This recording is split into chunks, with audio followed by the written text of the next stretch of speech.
Shalom. Hoy quiero compartir contigo una de las armas más poderosas que tenemos en toda la tradición de la Torá, de la Kabbalah, para vencer toda peste, toda plaga, toda epidemia. Y en el Zohar están remarcadas dos tipos de tefilá, de oración. La primera es la recitación del Pitum HaKetoret, es decir, la preparación del incienso que está en la Torá. Y la segunda es el Salmo 91, Teilim Tzadik Aleph. Hoy vamos a explicar los secretos profundos que están ocultos detrás del Salmo 91, que fue llamado por el Zohar y por los sabios Shir Shel Pegaim. Sí, sería el canto de los daños, y también, según algunas opiniones, se llama Shir Shel Negaim, el canto de las pestes. El motivo por el cual son llamados así es porque en este salmo están encerrados los secretos que de alguna manera van a desprender esa fuerza espiritual en contra de todo daño y en contra de toda peste. Es cierto que los salmos no son un amuleto, son un tipo de rezo que uno tiene que hacer al Creador y obviamente esperar a obtener la respuesta. Sin embargo, veremos que este salmo es un poquito distinto. Primero lo que veremos es que este salmo, la mayoría de él, no es el que dice el salmo, el salmista, dirigiéndose al Creador, sino que es como si un ángel, una voz profética, y más tarde el mismo Creador, se dirigieran a nosotros. Es decir, este es un mensaje para nosotros, y al nosotros leer este mensaje, de alguna manera desprendemos la fuerza espiritual que se encuentra encerrada en el mensaje. Sin embargo, esta no es la parte más importante. La parte más importante del Salmo es la enseñanza que esta voz profética y que el mismo Creador nos quiere transmitir en este Salmo. Esto es lo más importante, que nosotros de alguna manera podamos interiorizar las palabras del Salmo para que éstas nos eleven a un nivel de conciencia superior en el cual todo daño y toda plaga, toda epidemia sea para nosotros un enemigo vencido. Así que lo que vamos a hacer es de alguna manera intentar explicar este salmo versículo tras versículo. Vamos a leerlo al final después todo también en hebreo. ¿Por qué? Porque en este salmo, en las palabras hebreas, detrás de las letras hebreas, se encuentran encerrados esos misterios de los cuales estamos hablando. Y al decirlo en hebreo, yo creo normalmente que los salmos y sobre todo los rezos son cosas que tenemos que entender. Creo que no por rezar en hebreo si no entiendes nada, eso va a ayudarte mucho. Sin embargo, sí considero que justo este salmo, el Salmo 91, si te esfuerzas para aprenderlo y recitarlo en hebreo, vas a ganar las dos cosas. Porque como he dicho, hay dos temas aquí. El primero, liberar el poder espiritual que ha encerrado en el Salmo. Eso lo podrás hacer si lo lees en hebreo. Y la segunda es interiorizar el mensaje para elevarnos nosotros a un nivel de conciencia. Eso lo podrás hacer también si tienes no solamente una traducción, sino una explicación en español. Así que en este vídeo quiero hacer las dos cosas. Quiero primero explicar todo el Salmo. No solamente explicar su sentido simple, sino su sentido profundo, según explicaciones de la Kabbalah. Pasaremos también por explicaciones del Arizal, de Rabbi Yosef Jikitilia y de otros a estos salmos. Y también aquí hay interpretaciones personales. Y también después vamos a leer el salmo entero en hebreo. Os vamos a facilitar una fonética para que podáis seguirnos. Y sobre todo en estos tiempos de pandemia, es recomendable que este salmo se diga todos los días. Todos los días. El Arizal escribe que en tiempos de epidemia digamos este salmo 7 veces al día.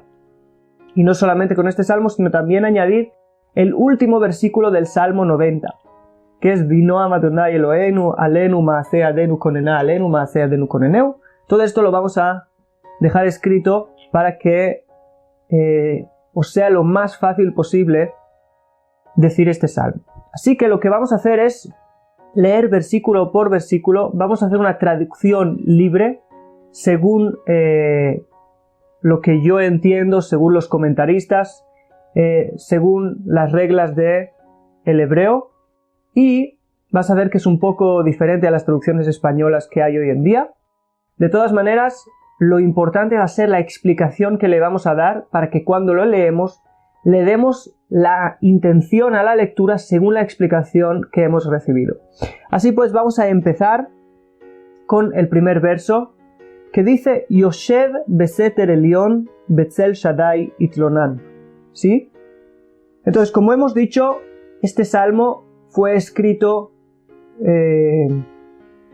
no hemos dicho, pero este salmo fue escrito por Moshe Rabenu, y lo que sí hemos dicho es que este salmo no es un salmo normal en el cual yo estoy diciéndole algo a Dios, sino que hay alguien que me está hablando a mí, ya sea como un ángel, una voz profética, quizás el mismo Moshe, no hay algo seguro, no hay algo claro. De todas maneras, este salmo empieza resaltando nuestra realidad dual. Empieza por decirnos Yoshev Beseter Elión, aquel que está sentado en lo oculto del Altísimo, en el lado oculto del Altísimo. Es decir, hay un lugar junto con el Creador y un lugar oculto, un lugar que es oculto a nuestros ojos aquí abajo porque es un lugar elevado, y allí hay un lugar en el cual nosotros estamos sentados junto al Creador. Después hablaremos de cuál es el lugar, pero ese no es el primer lugar donde vemos esto. También Dios, cuando se reveló de la manera más fuerte que encontramos en la Torá a Moshe Rabbeinu, le dijo, Hine makom iti. Ven, aquí, mira que hay un lugar junto a mí. Hay un lugar oculto, espiritual, en el cual cuando estamos ahí estamos junto al Creador. Entonces, Yoshev Beseter Elión, el ángel se está dirigiendo a nosotros. Tú que estás sentado en este lugar oculto. ¿Y cómo nosotros estamos sentados en este lugar oculto? En este lugar oculto. Obviamente no como yo estoy sentado en esta silla, sino en nuestra neshama, nuestra alma, nuestro lado espiritual.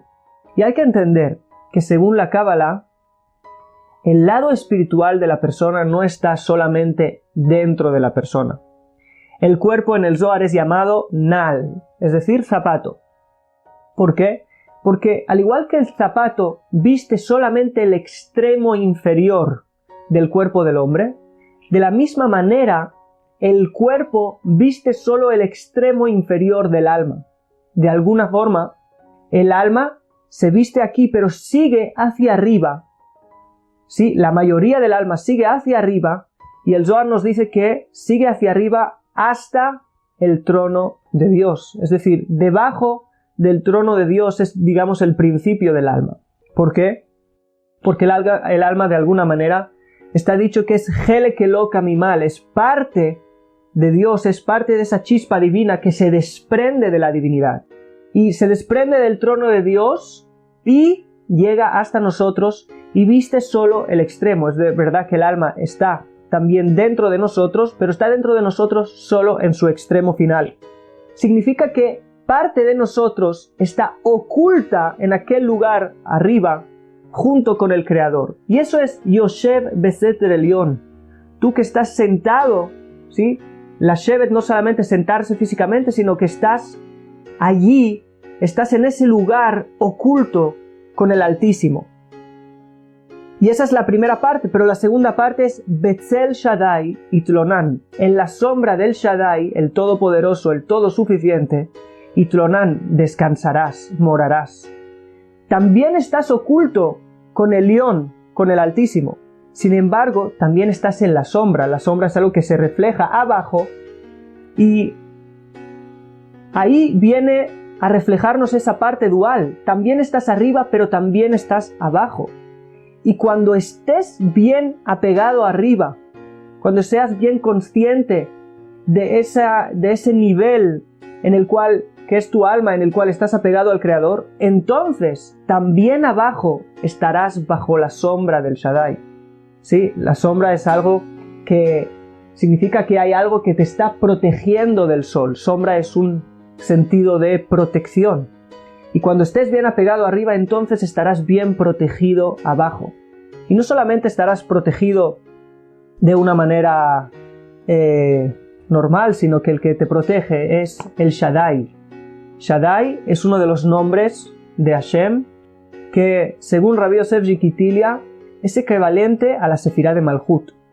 Mientras que en la primera parte del versículo, Seter y Elión, según el Zohar, son equivalentes a Jochma y Binah, que están en la parte más elevada del árbol de la vida. Sin embargo, Shaddai está en el final, en Malhut. ¿Sí? Por eso es que vemos que el primer parte del versículo, Seter y Elión, oculto y altísimo, hablan de la parte de arriba, como hemos dicho, mientras que en la sombra del Shaddai estamos hablando de una parte más baja. Es la parte de aquí, en el mundo de la acción, en el mundo real en el que vivimos.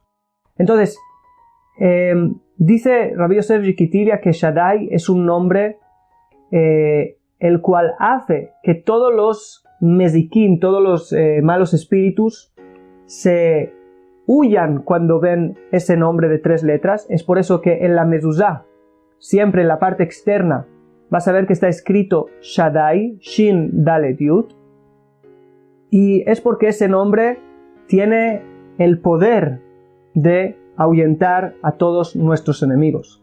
Por eso es que en este mundo bajo, cuando estamos bien apegados arriba, cuando estamos bien conectados con el Creador en nuestra parte espiritual, vamos a ser protegidos por este poderoso nombre, por Hashem revelándose por este poderoso nombre de todos nuestros enemigos. El segundo versículo, Omar Ladonai, Mahsi Umetzudati, Elohai Eftach Bo. Es un poco difícil traducir este versículo literalmente. Sin embargo, de nuevo esta voz profética sigue hablando con nosotros, que estamos recitando el Salmo, y nos dice, voy a decir por Hashem, por Adonai, quien es mi refugio y mi fortaleza. La voz dice, te voy a hablar en nombre de Dios, quien es refugio y fortaleza, Dios en quien confiaré.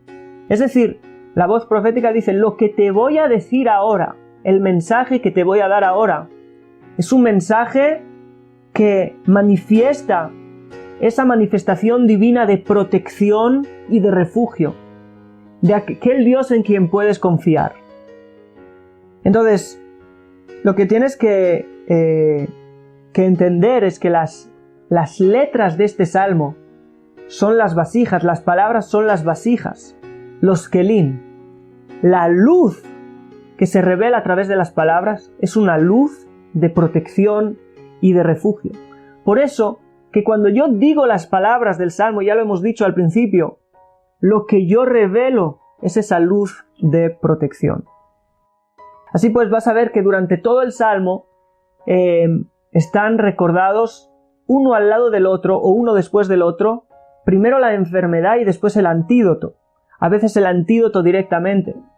Y no es así por casualidad, porque también cuando yo estoy diciendo esas palabras que se refieren a enfermedad, pestes o cosas malas, lo que estoy haciendo es anulando sus fuerzas, porque revelo esa fuerza protectora del Creador hacia mí y debilito de alguna manera las fuerzas negativas del mal.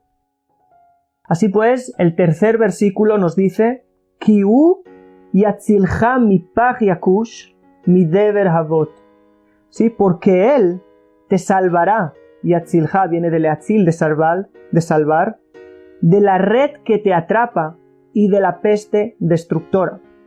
Si te fijas, hay aquí 2 tipos de salvación. La primera es una salvación de la red que intenta atrapar y la segunda es una salvación de peste destructora. De nuevo, cuando decimos estas dos palabras, Paj y Akush y Deveravot, nos estamos refiriendo a dos tipos de fuerzas negativas que pueden atacar de alguna manera o pueden intimidar, amenazar al hombre. Cuando yo digo estas palabras tengo que tener la intención de anular esas fuerzas negativas, pero el significado detrás de esto es que, si te fijas, hay estos dos tipos de cosas negativas. La primera es una red. La red es algo que los hombres, alguien que tiene libre albedrío, puede ponerte. Y después están las pestes. Las pestes son una cosa natural, como lo que estamos viviendo ahora. Hay quien dice que quizás alguien haya sido el que lo haga, pero el proceso que estamos viendo de una enfermedad que se va pegando y se va pasando de uno al otro es un proceso natural, es una peste que depende de fenómenos naturales. Pues tendremos la protección también de ataques, también de amenazas de aquellos que tengan libre albedrío para dañarnos y también de fuerzas de la naturaleza que quieran amenazarnos. Así que procedemos al cuarto versículo.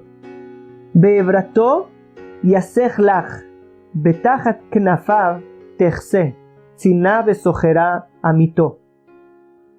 Te cubrirá con sus alas y debajo de las plumas de sus alas te protegerá. Escudo y armadura es su verdad. Ahora, lo que es interesante ver en este versículo es que hay dos palabras que en teoría sean iguales para hablar de las alas. Aquí se está comparando, no es la primera vez, se está comparando a la divinidad como un ave que cuida a sus crías. No es la primera vez, hay otros lugares que hablan, por ejemplo, de que la divinidad sacó al pueblo de Israel de Egipto como en las alas del águila. Sí, y hay varias de esas metáforas. En esta metáfora es interesante que la primera es Evrato, que se refiere al miembro en sí, al brazo en sí del ave, mientras que Knafav, que también es alas, se refiere a las plumas. A las plumas. Así pues, el miembro en sí viene a rodear al ave, a la cría, mientras que las plumas vienen a taparles. Y es interesante porque el miembro en sí nos protege de lo que hay alrededor, mientras que las plumas que nos cubren por encima nos protegen de lo que viene de arriba. Y de nuevo, es una doble protección también a nivel material, lo que está a nuestro alrededor, pero también a nivel espiritual, de cosas más elevadas que están por encima de nosotros, ahí también estaremos cubiertos. Y de nuevo, estas tres palabras que vemos en el final del versículo,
secrets of the earth lie still.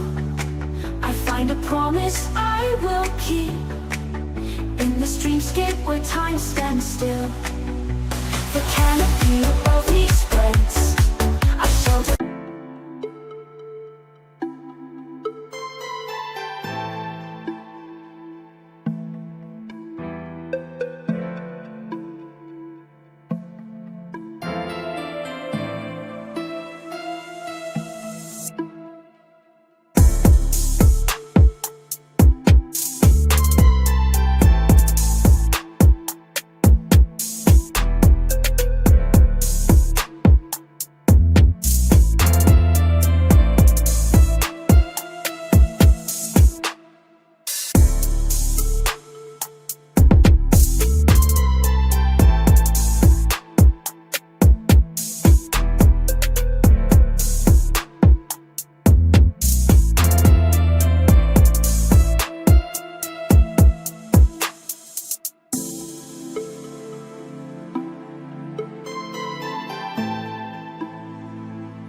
Tzina Besohera Amito, escudo y armadura son su verdad.